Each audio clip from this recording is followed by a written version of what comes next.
Ciência, Saúde e Espiritualidade. NUPS, Núcleo de Pesquisa em Espiritualidade e Saúde, da Universidade Federal de Juiz de Fora.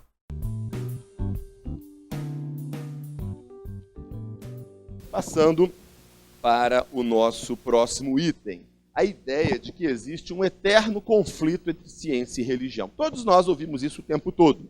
Ouvimos a ideia, por exemplo, de que na Idade Média é a Idade das Trevas. Todos nós já ouvimos isso. E hoje em dia não há nenhum medievalista sério que acredite nessa história que a Idade Média é a Idade das Trevas. E ensinam pra gente que a Idade Média era tão assim limitada, eles eram tão tapados, que a igreja ensinava que a Terra era plana. Não ensinaram isso pra gente na escola? Que a igreja proibiu de secar cadáveres, etc. Hoje em dia a gente sabe que essa ideia de que se acreditava que a Terra era plana na Idade Média foi um mito criado no século XIX. Desde a Grécia Antiga já sabia que a Terra era redonda. Isso não é um fato. A ideia de que a igreja proibiu dissecção de cadáver, isso também não há evidências históricas adequadas a este respeito. Pelo contrário, a Idade Média foi uma idade bastante efervescente de uma série de questões. Inclusive a própria igreja ela foi responsável por trazer a cultura grega, Aristóteles, por exemplo, através de Tomás de Aquino, para retomar na nossa cultura ocidental. As próprias universidades, que foi até então o maior empreendimento, até então já feito na humanidade, para disseminar uma erudição, um estudo acadêmico mais sério. As universidades foram fundadas basicamente por organizações religiosas, a de Paris, a de Oxford, as universidades do mundo surgiram na Idade Média a partir de iniciativas religiosas. Uma outra ideia também equivocada que a gente tem, de que o Renascimento e a Revolução Científica do século XVI surgiu de uma visão materialista e anti-espiritual do mundo.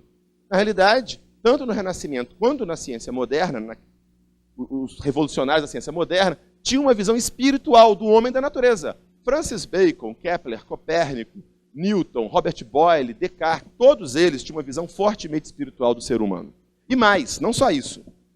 A maioria deles tinha motivações espirituais para realizar as suas investigações.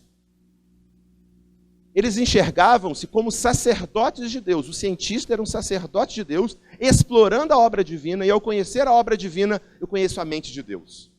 Ele se viu, então, como sacerdotes a serviço de Deus na humanidade. Isso tem sido mais reconhecido ao longo da história da ciência atualmente. E qual é a origem, então, deste conflito, dessa ideia de conflito eterno? Não que não houve conflitos, é claro que houve conflitos, mas a ideia de um eterno conflito. Surgiu basicamente, pelo que se sabe hoje em dia, segundo a maioria dos historiadores, no final do século XIX. Dois autores, John Draper e Andrew Dickson White, no final do século XIX, publicaram livros que foram muito famosos na época, a história do conflito entre ciência e religião. E esses livros criaram mitos como o da Terra plana, por exemplo, na Idade Média, como, por exemplo, de que Giordano Bruno foi morto pela Inquisição porque defendia a ideia de Copérnico, o que também não é verdade. E eram livros que eram muito mais propaganda do que história. Mas foram livros que foram grandes best-sellers, traduzidos para o mundo inteiro e geraram uma nova compreensão. Não há dúvida que houve episódios, e tem havido ainda episódios de intolerância. Mas conflito e intolerância está muito na natureza humana. Qualquer ser humano com poder tende muitas vezes a ser intolerante. A religião, sem dúvida, foi intolerante com relação a Galileu. A religião muitas vezes é intolerante. Por exemplo, alguns criacionistas que acham que a Terra foi criada há 6.000 anos atrás e entram em conflito, em confronto, às vezes muito agressivo com relação ao evolucionismo, etc. Então, isso existe. Por outro lado, também, o nome da ciência foi utilizado muitas vezes para intolerância. O que é o nazismo, senão um uso inadequado da ciência para justificar a eugenia e o massacre? O que foi Stalin também, senão usando supostamente uma verdade científica para massacrar milhões de pessoas? Ou até mesmo a Revolução Francesa, muitos não sabem, mas a Revolução Francesa, por exemplo, também chegou um período de grande intolerância, nós sabemos, houve muitas decapitações, intolerância religiosa. Por exemplo, eles invadiram a Catedral de Notre-Dame, quebraram as estátuas seculares, depredaram toda a igreja e transformaram a igreja num grande depósito de alimentos, num silo para guardar trigo. O que vocês acham disso? Intolerância. A intolerância é da natureza humana e precisa de ser trabalhada com muito cuidado.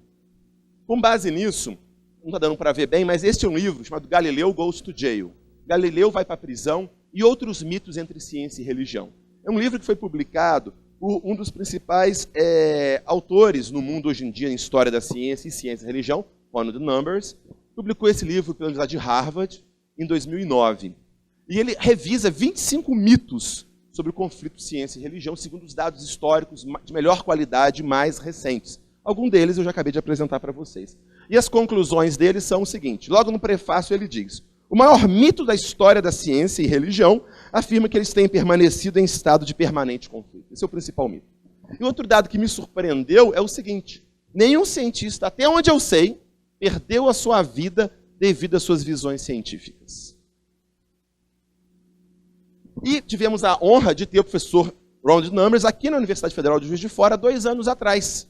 Ele fez conferências, e tem um vídeo dele que está disponível na TV UFJF, e saiu na revista A3. E tem um artigo dele também disponível em português. Nós também tivemos aqui na universidade este indivíduo, Andrew Pinsent. Ele é físico, ele trabalhou no CERN, naquele laboratório europeu, publicou muito lá. Depois ele virou padre, e atualmente ele é pesquisador na Universidade de Oxford, além de padre, na área de ciência e religião. E uma vez perguntaram para ele o seguinte: mas como é que você pode ser padre físico, acreditar no Big Bang e ser padre? Não, porque é muito simples.